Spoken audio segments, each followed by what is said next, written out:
ಇತ್ತೀಚಿನ ಸಂಚಿಕೆಗಳನ್ನು ಜಾಹೀರಾತಿನ ಕಿರಿಕಿರಿ ಇಲ್ಲದೆ ನೋಡಿ.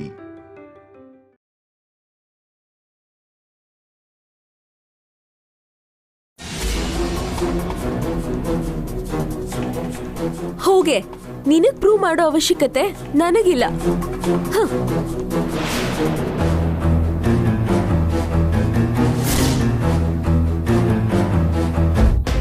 ಯಾಕೆ ಅಷ್ಟು ಕೋಪ ಮಾಡ್ಕೊಂಡಿದ್ಯಾ? ಒಂದ್ ರೀತಿಲಿ ಅವಳು ಹೇಳೋದು ಕರೆಕ್ಟೇ ಅಲ್ವಾ? ನಿಮ್ ಗಂಡನ ಜೊತೆ ಯಾರಿದ್ದಾರೆ ಅಂತ ಗೊತ್ತಾದ್ರೆ ಅದವನ್ ಲವ್ವರ ಇಲ್ವಾ ಅಂತ ಕಣ್ಣು ಹಿಡಿಯೋ ಅವಕಾಶ ನಮಗ್ ಸಿಗತ್ತಲ್ವಾ?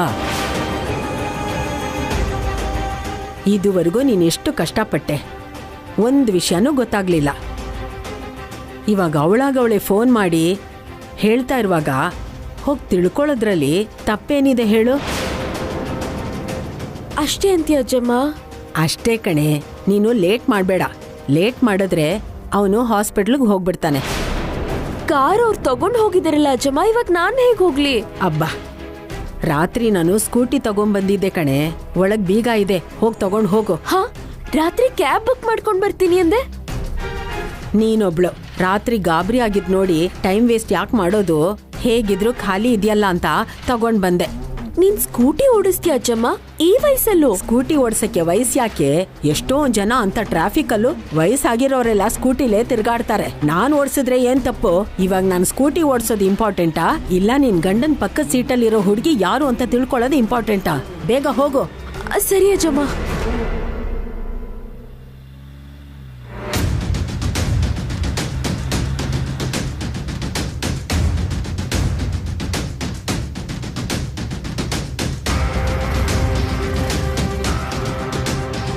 ಸಿಗ್ತಾಳೋ ಸಿಗಲ್ವೋ?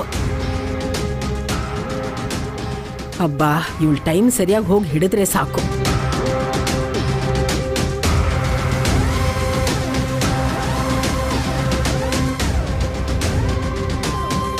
ರಾಧಿಕಾ, ನಂಗೆ ತುಂಬಾ ಸಂತೋಷ ಆಗ್ತಿದೆ. ಒಂದಿನ ಕೈಲಾಶ್ ನಮ್ಮ ಮನೆವರೆಗೂ ಬಂದಿದ್ದ.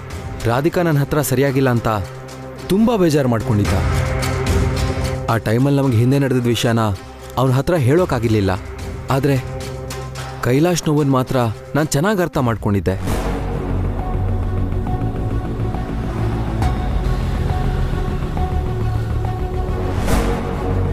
ಆ್ಯಕ್ಚುಲಿ ನಂಗೆ ಭಯ ಆಗಿತ್ತು ರಾಧಿಕಾ, ನೀವಿಬ್ರು ಚೆನ್ನಾಗಿಲ್ಲದೆ ಇರೋದಕ್ಕೆ ಕಾರಣ ನಾನೇ ಏನೋ, ನನ್ನಿಂದಾನೇ ನಿಮ್ಮಿಬ್ಬರ ಮಧ್ಯೆ ಏನಾದರೂ ಪ್ರಾಬ್ಲಮ್ ಬಂದಿದೆ ಅಂತ ತುಂಬ ಟೆನ್ಷನ್ ಮಾಡ್ಕೊಂಡಿದ್ದೆ.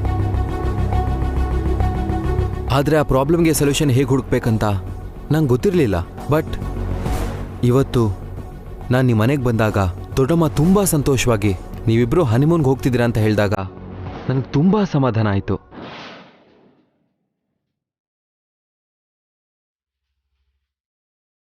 ಇವಾಗ ನಾನು ಪ್ರಿಯಾ ತುಂಬ ಸಂತೋಷವಾಗಿದ್ದೀವಿ. ಆದರೆ ನೀನು ಕೈಲಾಶ್ ಹೇಗಿದ್ದೀರೋ ಅಂತ ಒಳಗೊಳಗೆ ನಂಗೆ ತುಂಬ ಚಿಂತೆ ಆಗಿತ್ತು. ಒಂದು ಟೈಮಲ್ಲಿ ನಾನು ರಾಕ್ಷಸನ್ ಥರ ನಿಮ್ಮಿಬ್ರ ಮಧ್ಯೆ ತುಂಬ ಪ್ರಾಬ್ಲಮ್ ಕ್ರಿಯೇಟ್ ಮಾಡಿದ್ದೆ.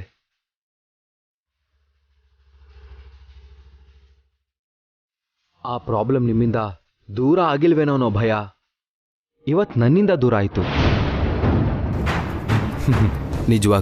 ನಿಜವಾಗ್ಲೂ ತುಂಬ ನೆಮ್ಮದಿಯಾಗಿದ್ದೀನಿ ರಾಧಿಕಾ. ನೀವಿಬ್ರು ಯಾವಾಗಲೂ ಹೀಗೆ ಅನ್ಯೋನ್ಯವಾಗಿರಬೇಕು. ಅಮರ್, ಒಂದು ಸ್ವಲ್ಪ ಕಾರ್ ನಿಲ್ಲಿಸ್ತೀಯಾ? ಏನಾಯ್ತು ರಾಧಿಕಾ? ನಿಲ್ಸು ಅಮರ್. ಸರಿ.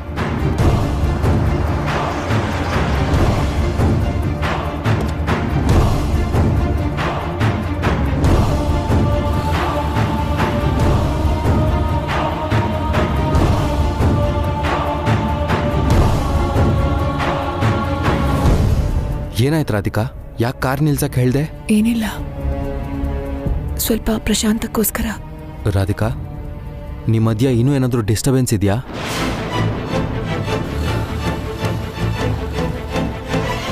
ಹೇಳು ರಾಧಿಕಾ, ನನ್ನಿಂದೇನಾದರೂ ಹೆಲ್ಪ್ ಮಾಡೋಕ್ಕಾದ್ರೆ ನಾನು ಮಾಡ್ತೀನಿ. ಇಲ್ಲ ಅಮರ್, ಹಾಗೆಲ್ಲ ಏನೂ ಇಲ್ಲ. ನಿಜವಾಗ್ಲೂ ನಾವಿಬ್ರು ತುಂಬ ಹ್ಯಾಪಿಯಾಗೇ ಇದ್ದೀವಿ. ನಾನು ಏನು ಹೇಳಕ್ಕೆ ಬಂದೆ ಅಂದರೆ, ಇನ್ಮೇಲೆ ನೀನು ನಮ್ಮ ಬಗ್ಗೆ ಯೋಚನೆ ಮಾಡಿಕೊಂಡು ನಾವು ಹೇಗಿದ್ದೀವೋ ಏನೋ ಅಂತ ಸ್ಟ್ರೆಸ್ ತಗೊಂಡು ಆ ಎಫೆಕ್ಟ್ ಪ್ರಿಯಾ ಮೇಲಾಗಿ ಅವಳು ನೋವು ಪಡೋ ಥರ ಆಗಬಾರ್ದು.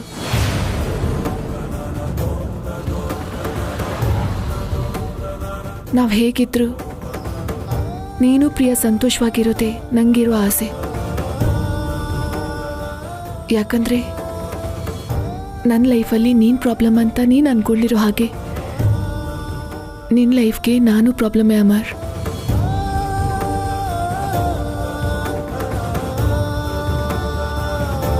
ಆ ಪ್ರಾಬ್ಲಮ್ ಏನು ಅಂತ ಪ್ರಿಯಾಗೆ ಯಾವತ್ತೂ ಗೊತ್ತಾಗದೇ ಇರೋ ಹಾಗೆ ನಾನು ಟ್ರೈ ಮಾಡ್ತಿದ್ದೀನಿ.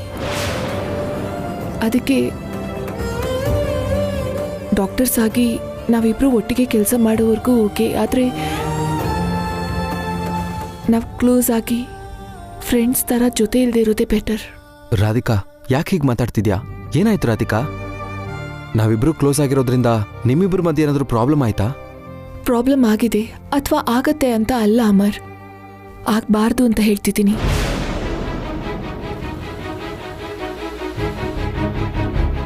ನಾಳೆ ಏನ್ ಬೇಕಾದ್ರೂ ಆಗ್ಬೋದು. ಯಾವ ಕ್ಷಣನಾದ್ರೂ ಕೈಲಾಶ್ಗೆ ಪ್ರಿಯಾಗೆ ಸತ್ಯ ಗೊತ್ತಾಗ್ಬೋದು. ಅವಳಿಗೆ ಗೊತ್ತಾದಾಗ ಅವಳು ನಮ್ಮ ಮಧ್ಯೆ ಇರೋ ಕ್ಲೋಸ್ನೆಸ್ನ ಅನುಮಾನಿಸ್ಬಾರ್ದು ಅಲ್ವಾ?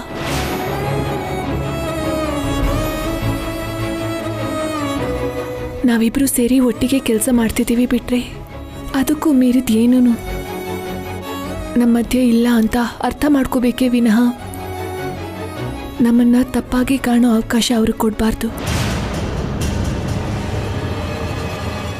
ನಾನು ಏನು ಹೇಳ್ತಿದ್ದೀನಿ ಅಂತ ಅರ್ಥ ಆಗ್ತಿದೆಯಲ್ಲ ಅಮರ್? ನೀನು ಈಗಷ್ಟೇ ಕೈಲಾಶ್ಗೆ ಹತ್ರ ಆಗ್ತಿರೋದ್ರಿಂದ ನಮ್ಮ ಕ್ಲೋಸ್ನೆಸ್ ನಿಮ್ಮಿಬ್ರಿಗೂ ಡಿಸ್ಟರ್ಬೆನ್ಸ್ ಆಗಬಾರ್ದು ಅಂತ ನೀನು ಕೇಳ್ಕೊತಾ ಇದೆಯಾ?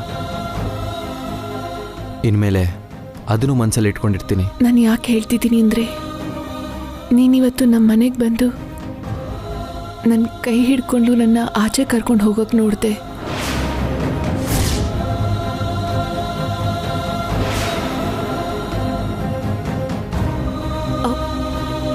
ಅದು ನೀನು ಕ್ಯಾಶುವಲ್ ಆಗಿ ಮಾಡಿರ್ಬೋದು,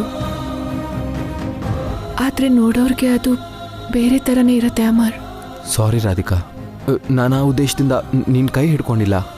ಅದು ನನಗೂ ನಿನಗೂ ಗೊತ್ತು ಅಮರ್, ಆದರೆ ಬೇರೆಯವ್ರಿಗೆ ಇದೆಲ್ಲ ತಪ್ಪಾಗಿ ಕಾಣಿಸ್ಬಹುದು.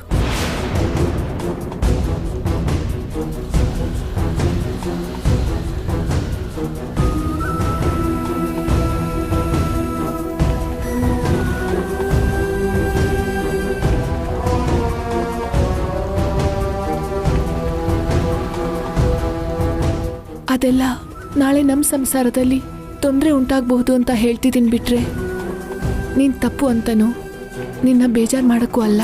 ಅಯ್ಯೋ, ಅವಾಗೇನೋ ಫ್ಲೋ ಅಲ್ಲಿ ನಿನ್ನ ಕೈ ಹಿಡ್ಕೊಂಡೇನೋ. ನೀನು ಹೇಳ್ತಿದ್ರೆ ಇವಾಗ ರಿಯಲೈಸ್ ಆಗ್ತಿದ್ದೆ ರಾಧಿಕಾ. ನೀನು ಹೇಳಿದ್ದು 100% ಕರೆಕ್ಟ್. ಯಾಕಂದರೆ ನಿನ್ನ ಜಾಗದಲ್ಲಿ ನಾನಿದ್ದು ಪ್ರಿಯಾ ಕಣ್ ಮುಂದೆ ಯಾರಾದರೂ ಹುಡುಗಿ ನನ್ನ ಕೈ ಹಿಡ್ಕೊಂಡ್ರೆ ಅವಳು ರಂಪ ರಾಧ ಅಂತ ಮಾಡಿಬಿಡ್ತಾಳೆ. ನಾನೇ ಸ್ವಲ್ಪ ಯೋಚನೆ ಮಾಡಬೇಕಾಗಿತ್ತು. ಇನ್ಮೇಲೆ ಹುಷಾರಾಗಿರ್ತೀನಿ. ಹಾಸ್ಪಿಟಲ್ಗೆ ಟೈಮ್ ಆಗುತ್ತೆ, ಬಾ. ಅಮರ್, ನಿಂಗೆ ಬೇಜಾರಿಲ್ಲ ತಾನೇ? ನೀನೊಳ್ಳೆ ರಾಧಿಕಾ, ನಾನು ಯಾಕೆ ಬೇಜಾರು ಮಾಡ್ಕೊಳ್ಳಿ? ನೀನು ಹೇಳಿದ ನಮ್ಮ ಒಳ್ಳೇದಕ್ಕೆ ತಾನೇ. ನಡಿ ಹೋಗೋಣ.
ರಾಧಿಕಾ, ನಾನು ಆಪರೇಷನ್ ಥಿಯೇಟ್ರಿಗೆ ಹೋಗಿ ಎಲ್ಲ ರೆಡಿ ಇದೆಯಾ ಅಂತ ನೋಡ್ತೀನಿ. ನಿನ್ನ ಪೇಷಂಟ್ಗೆ ಆಪರೇಷನ್ಗೆ ರೆಡಿ ಆಗಕ್ಕೆ ಹೇಳು. ಸರ್. ಹಾಂ, ಯಾ.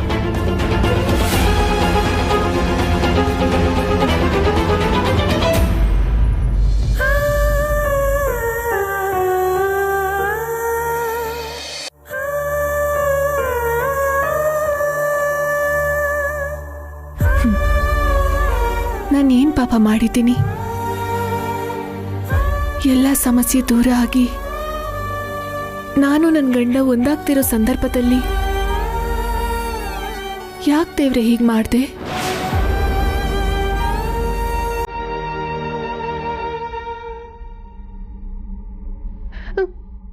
ನಾನು ನಿನ್ಗೇನು ಅನ್ಯಾಯ ಮಾಡಿದ್ದೆ?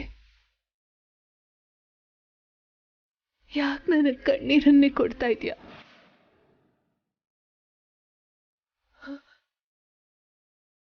ನಾನು ಮಾಡಿರೋ ಒಂದೇ ಒಂದು ತಪ್ಪು, ಸತ್ಯ ಮುಚ್ಚಿಟ್ಟಿದ್ದು. ಅದನ್ನು ಮುಚ್ಚಿಡೋ ಸಂದರ್ಭ ಬಂದಿದ್ದಕ್ಕೆ ಅವತ್ತು ಹೇಳೋ ಧೈರ್ಯ ಮಾಡಲಿಲ್ಲ.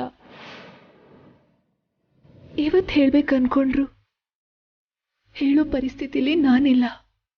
ಯಾಕಂದ್ರೆ ಆ ಸತ್ಯದ ಮೇಲೆ ನನ್ನ ತಂಗಿ ಜೀವನ ಸಂಪೂರ್ಣವಾಗಿ ನಿಂತಿದೆ.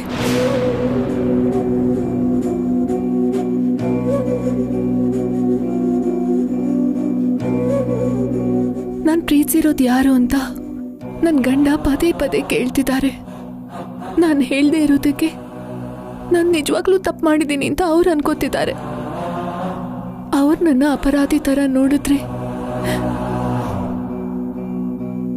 ನನ್ನ ಹೃದಯ ಒಡ್ದು ಹೋಗೋ ಥರ ಆಗುತ್ತೆ. ನನ್ನ ಮನಸ್ಸಿಗೆ ಯಾಕಿಷ್ಟು ನೋವು ಕೊಡ್ತಿದ್ಯಾ?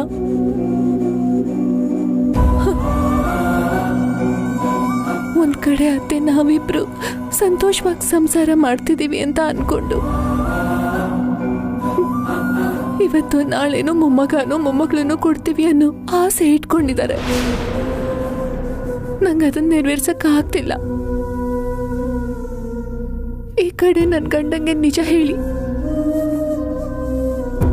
ನನ್ ತಪ್ಪಿಲ್ಲ ಅಂತ ಹೇಳ್ಕೊಳ್ಳೋಕ್ಕೂ ಆಗದೆ ಇರೋ ಪರಿಸ್ಥಿತಿ.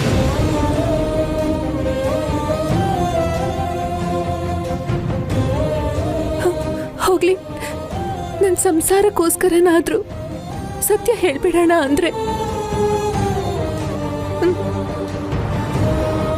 ನನ್ನ ತಂಗಿ ಜೀವನ ಏನಾಗ್ಬಿಡತ್ತೋ ಅನ್ನೋ ಭಯ. ನನ್ನ ಕೈಲಾಶ್ ಮಧ್ಯೆ ಇರೋ ಸಮಸ್ಯೆ ದೂರ ಆಗಿ ನಾವಿಬ್ರು ಒಂದಾಗಿದ್ದೀವಿ ಅಂತ ಅಮರ್ ಸಂತೋಷ ಪಟ್ಕೊಂಡಿದ್ದಾನೆ. ಆದ್ರೆ ನಮ್ಮ ಮಧ್ಯೆ ಇರೋ ಸಮಸ್ಯೆ ಅಮರಗ್ ಗೊತ್ತಾದ್ರೆ ಅವನು ತಡ್ಕೊಳ್ಳಲ್ಲ. ಎಲ್ಲರೂ ಸಂತೋಷವಾಗಿರೋ ಸಮಯದಲ್ಲಿ ಯಾಕೆಂತ ಆಘಾತ ಸೃಷ್ಟಿಸ್ತಿದ್ಯಾ ತಂದೆ?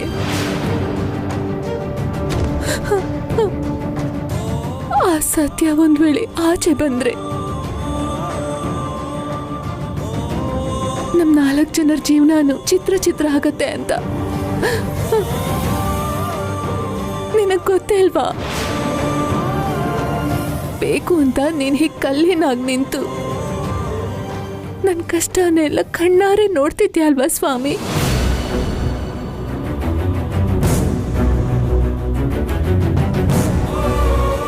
ನಾನು ಎಷ್ಟು ನೋವು ಅನುಭವಿಸಿದ್ರು ಈ ಸಮಸ್ಯೆ ತೀರ್ಸೋ ಮಾರ್ಗ ನೀನ್ ತೋರ್ಸಲ್ಲ ಅಂತ ನಂಗೆ ಅರ್ಥ ಆಗಿದೆ. ಆದ್ರೆ ನಾನ್ ತಾಳ್ಮೆ ಕಳ್ಕೊಂಡ್ತೀನ. ಸತ್ಯನ ಹೇಳ್ಬೇಕಾದ ಪರಿಸ್ಥಿತಿ ಬಂದಂತ ದಿನ ಏನ್ ನಡೆಯುತ್ತೋ ನನಗಂತೂ ಅರ್ಥ ಆಗ್ತಿಲ್ಲ.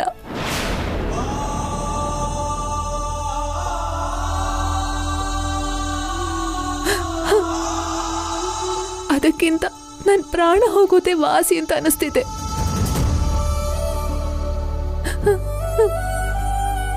ನನ್ನ ಅವರು ಅಪರಾಧಿಯಾಗಿ ನೋಡ್ತಿದ್ದಾರೆ.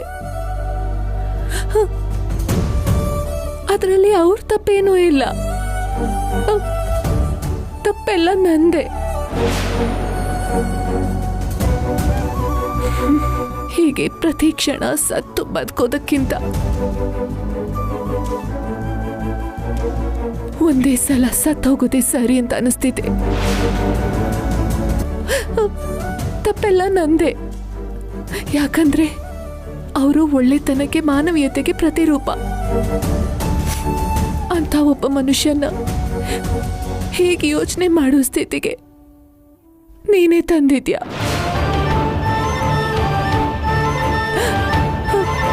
ಯಾಕೆ ದೇವ್ರೆ ಅವ್ರ ತೋಳ್ ಮೇಲ್ವರ್ಗಿ ಸಮಾಧಾನ ಮಾಡ್ಕೊಳ್ಳೋ ಒಂದು ಅವಕಾಶನ ನಂಗೆ ಇಲ್ಲದೆ ಇರೋ ಹಾಗೆ ಮಾಡಿದ್ಯಾ?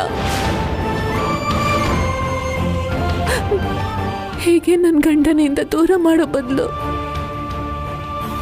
ನನ್ನ ಈ ಲೋಕದಿಂದನೇ ದೂರ ಮಾಡಿಬಿಡು.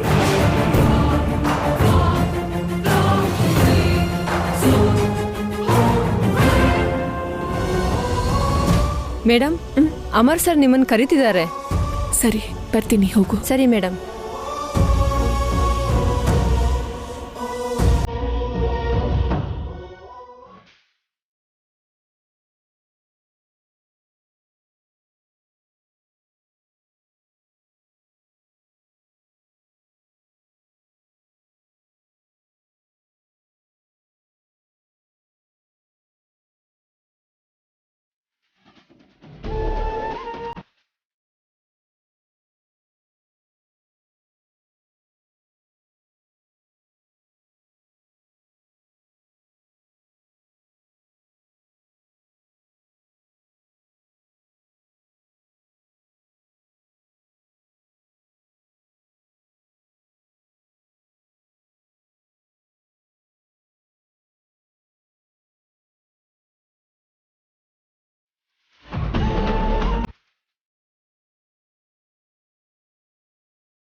Excuse me. ಹೇಳಿ ಮೇಡಮ್.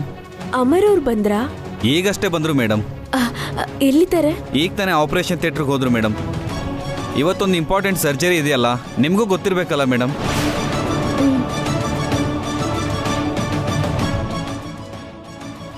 ಆಪರೇಷನ್ ಮಾಡಕ್ ಹೋದ್ರಾ? ಅವ್ರ ಜೊತೆ ಕಾರಲ್ಲಿ ಬಂದಿದ್ ಯಾರು? ಇವಾಗ ನಾನು ಹೇಗ್ ತಿಳ್ಕೊಳ್ಳಿ? ಯಾರನ್ನ ಕೇಳಿ? ಯಾರನ್ನಾದ್ರೂ ಕೇಳಿದ್ರೆ ತಪ್ಪಾಗಿ ತಿಳ್ಕೊತಾರ? ಅವ್ರನ್ನೇ ಡೈರೆಕ್ಟಾಗಿ ಕೇಳೋಣ ಅಂದ್ರೆ ಬೈತಾರೆ. ಬೇರೆಯವ್ರನ್ನ ಕೇಳಿದ್ರೆ ಅವ್ರನ್ನ ಕೀಳಾಗಿ ನೋಡ್ತಾರೆ. ಇವಾಗ ಏನ್ ಮಾಡೋದು? ನೀನೊಂದ್ ಪಕ್ಕ ಇರೋ ಹುಡುಗಿ ಯಾರಂತ ಕಂಡು ಹಿಡಿದ್ರೆ ನಿನ್ ಗಂಡನ್ ಲೈಫಲ್ಲಿರೋ ಲವರ್ ಯಾರು ಅಂತ ಗೊತ್ತಾಗ್ಬಿಡುತ್ತೆ. ಸೊ ಇವಾಗ್ಲೇ ನೀನು ಅಮರ್ ಕಾರ್ ಚೇಸ್ ಮಾಡ್ಕೊಂಡು ಹೋದ್ರೆ ಸತ್ಯ ಗೊತ್ತಾಗೋ ಸಾಧ್ಯತೆ ಇರುತ್ತೆ. ಫೋನ್ ಕಾಲ್ ಮಾಡಿ ಟಾರ್ಚರ್ ಮಾಡೋರಿಂದ ತಪ್ಪಿಸ್ಕೊಳ್ಳೋಕ್ಕಾದ್ರೂ, ಅವ್ರನ್ನ ತಪ್ಪು ಅಂತ ಪ್ರೂವ್ ಮಾಡೋಕ್ಕಾದ್ರೂ ಅವ್ರ ಜೊತೆ ಬಂದಿದ್ದು ಯಾರು ಅಂತ ನಾನು ತಿಳ್ಕೊಳ್ಳೇಬೇಕು. ಎಕ್ಸ್ಕ್ಯೂಸ್ ಮೀ, ಒಂದ್ ನಿಮಿಷ. ನೀವಿಲ್ಲಿ ಏನ್ ಮಾಡ್ತೀರಾ? ಇದೇನ್ ಮೇಡಮ್ ಹೀಗೆ ಕೇಳ್ತಿದ್ದೀರಾ? ನೋಡಿದ್ರೆ ಗೊತ್ತಾಗಲ್ವಾ? ನಾನ್ ನರ್ಸ್, ಇವನ್ ವಾರ್ಡ್ ಬಾಯ್. ಇವಾಗ ನಮ್ ಪತಿರಾಯರು ದಿನ ಹಾಸ್ಪಿಟಲ್ಗೆ ಬರ್ತಾರಲ್ವಾ, ಅವ್ರ ಒಳಗ್ ಬರೋದನ್ನ ನೀವು ನೋಡ್ತೀರಾ? ಏನ್ ಮೇಡಮ್, ಏನ್ ಮಾತಾಡ್ತಾ ಇದ್ದೀರಾ ನೀವು? ನೋಡ್ತೀರಾ ಇಲ್ವಾ ಅದನ್ನ ಹೇಳಿ. ಅವ್ರಿಗಿಂತ ಮುಂಚೆ ಬಂದ್ರೆ ನೋಡ್ತೀವಿ, ಇಲ್ಲ ಅಂದ್ರೆ ಇಲ್ಲ.